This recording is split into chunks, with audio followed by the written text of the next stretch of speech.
Hello and welcome to another video on the Grimwood Watch Modern channel, and today I'm going to kick the video off with a magic trick I've been practicing and I think I'm very good at this moment in time, and I'm going to try it on my lovely Seiko SKX 007, which is totally bone stock. Haven't touched this and absolutely love it. And to first start with, I have to cover the SKX with one of my very pale hands and then say SKX be invisible, and with that I should now have an invisible SKX. Or maybe not. That didn't work as it was planned. I've just made the dial invisible and seem to have etched it onto the crystal. However, that looks cool. I'm going to stick with that and move on. Let's start the video.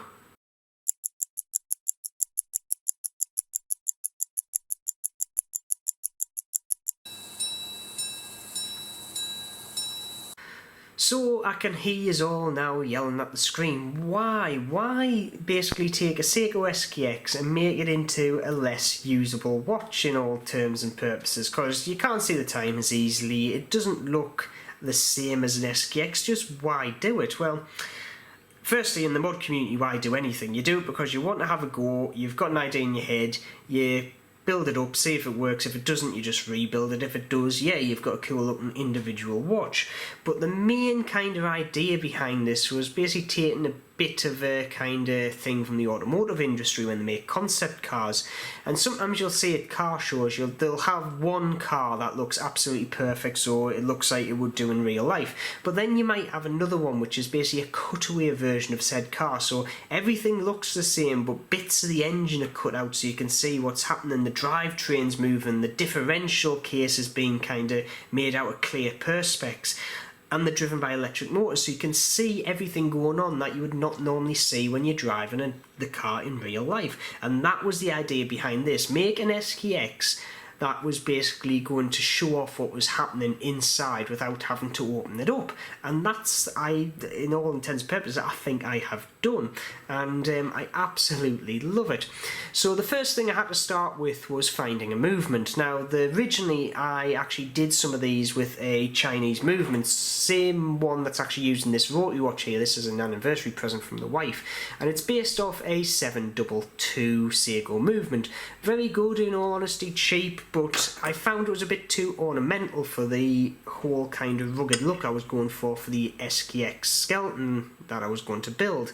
I built 10 of them for other people. I also built one for myself, which I had for 6 months, but I did sell on quite quickly because there was just something over the top about it that didn't kind of blend itself for an SKX in my mind. But it was good, and I would dare say I was one of the first people to do it and try it. I then got wind that Seiko were bringing out a new set of movements, one of them being the NH70.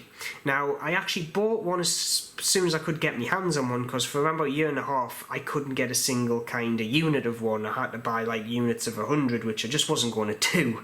I didn't have the need for that.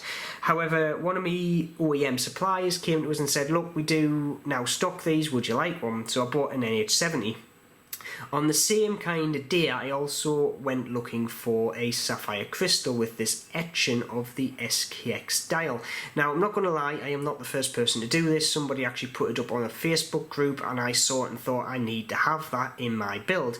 So I contacted a few people. They pointed us in the direction of Seiko Crown. You can find them on Instagram, who kindly did this version of the dial for us. And they also had two versions. They either had one with the date window, such as the original, so you could make it like 100% look like the original dial on the crystal, or you could get the mirrored version without the actual date window included, so it's a mirror image from left to right, and I think it looks absolutely superb. If Seiko had made a non-date version of the SKX, it would have looked fantastic, just going off the dial.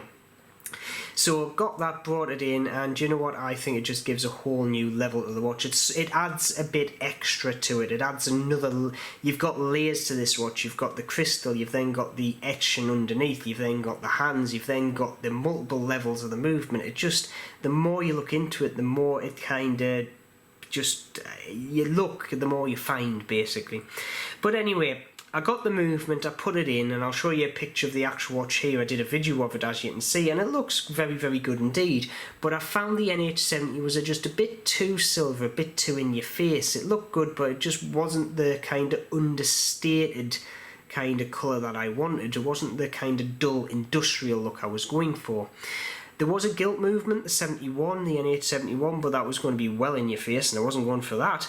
And then I found out they did a 72, which kind of came in this very lovely gunmetal finish. And you know what? I looked at it and thought, that is what I'm going for.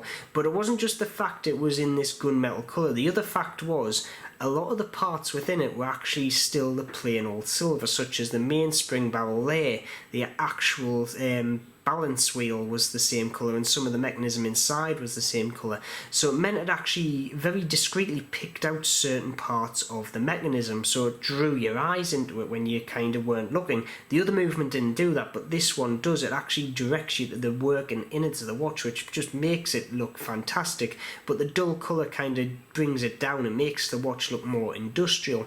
The other thing is, we've actually got the same colour kind of weight there as well, which looks very nice indeed, with also some nice finishing on it. Not very complex, but it's finishing nonetheless. Now, the other thing that I kind of wanted for this watch was to keep the same specifications and also the majority of the original parts. So the case is actually an original case, the bezel inserts all original, the hands are original SKX. I will show you a loom shot just to show you.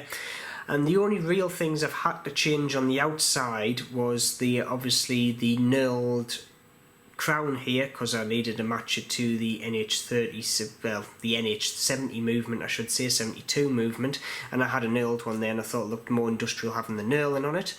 And also the 200 metre water resistant clear case back.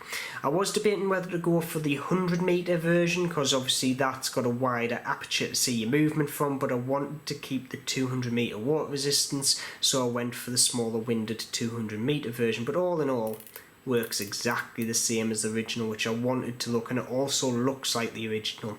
I also went for a strap choice, which was also Seiko. Now this one is actually off an SPDR, well, one of the new Seiko 5 watches, and it was actually one that I modded, and this actual strap came off it. And do you know what? This Seiko 5 strap's absolutely amazing. It's very supple, it looks absolutely spot on, and I just kind of kept it in my watch box, never find a watch to put it on, and I think I found a very good pairing in this one, in all honesty. And do you know what? It wears absolutely phenomenal, and with that I think I'm going to actually put it on the wrist and show you what it looks like.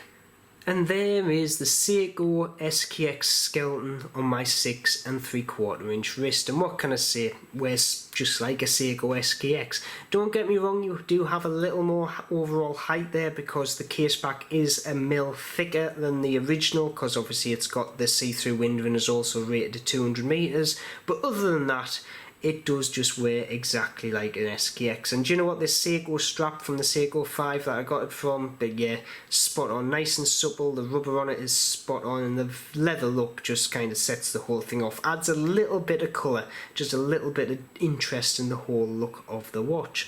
So with that, I think I'm going to move on to my final conclusions. So, my final conclusions on my Seiko SKX Skeleton mod. Well, in all honesty, I absolutely adore it.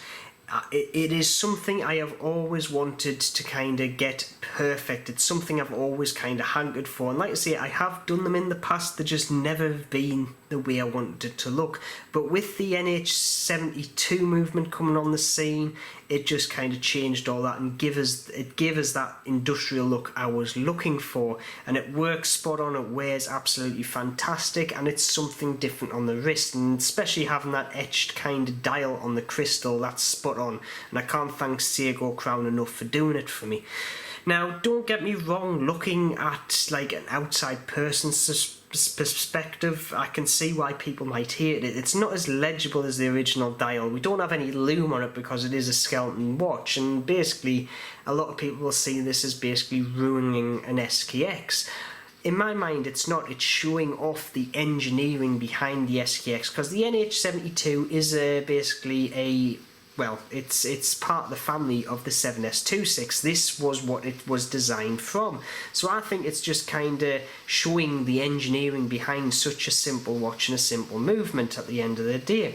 And in all honesty, I made the watch for me, so if you don't like it, And that's what I've got to say to that. But with that, I'm going to end the video there. Please put in the comments, do you like this watch? Is it your cup of tea, or would you not touch it with the barge pull? You would like to see just a plain old SKX on your wrist. If you have liked this video, please press the like button, press that bell icon for future notifications, and subscribe to the channel. And as always, keep safe, and I will see you soon.